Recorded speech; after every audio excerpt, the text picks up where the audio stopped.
আদৰ দৰ্শক India post payment বেংকত বহুকেইটা পোষ্ট ওলাইছে recruitment of vacancies including backlogs in scale 2, 3, 4, 5, 6 and 7 on regular বা ডেপুটেশ্যন বেচিছ। গতিকে এই পদসমূহত আবেদন কৰিবলৈ হ'লে আপোনালোকে কি কৰিব লাগিব এই তথ্যসমূহ মই জনাম আপোনালোকক। পদসমূহ চাই লওক আপোনালোকে। এটা মাজত এটা দুটা পোষ্ট আছে।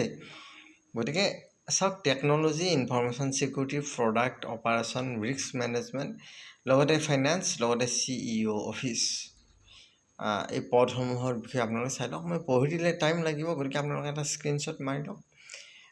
এটাকৈ ভেকেঞ্চি আছে আৰু এইটোত ছিনিয়ৰ মেনেজাৰ ছিকিউৰিটি এডমিনিষ্ট্ৰেশ্যন সেইটোত দুটা ভেকেঞ্চি আছে। আৰু এজ 23 বছৰৰ পৰা 35 বছৰ। মুঠতে আপোনালোকে বয়সটো চাই লওক কোনটো পষ্টৰ বাবে কিমান। 26ৰ পৰা 35, 29ৰ পৰা 45, 32ৰ পৰা 45। পষ্টৰ এগেইনষ্টত এজটো আপোনালোকে চাই ল'ব। লগতে পষ্টৰ এগেইনষ্টত আপোনালোকে এক্সপিৰিয়েঞ্চটো চাই ল'ব বা স্ক্ৰীনশ্বট এটা মাৰি ল'লেও হ'ব। লগতে পে' স্কেলটো চাই ল'ব, মানে কোনটো পষ্ট তাৰ এগেইনষ্টত এজ, তাৰপিছত এক্সপিৰিয়েঞ্চ, তাৰ এগেইনষ্টত পে' স্কেলটো চাই ল'ব।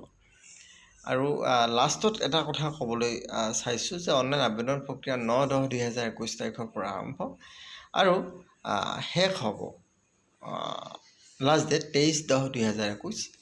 লগতে আপোনালোকে অফিচিয়েল ৱেবছাইটটো ভিজিট কৰক, https://ippbonline.com।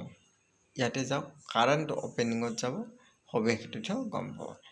মই দীঘলীয়া কৰা নাই ভিডিঅ'টি, আপোনালোকে স্ক্ৰীনশ্বট মাৰি ল'লে হ'ব। এইটো এটা স্ক্ৰীনশ্বট মাৰি ল'ব, এইটো এটা স্ক্ৰীনশ্বট মাৰি ল'ব। গতিকে নিশ্চয় খবৰটো ভাল পালে আপোনাৰ বন্ধু বান্ধৱীলৈ শ্বেয়াৰ কৰি দিবলৈ নাপাহৰিব। ধন্যবাদ।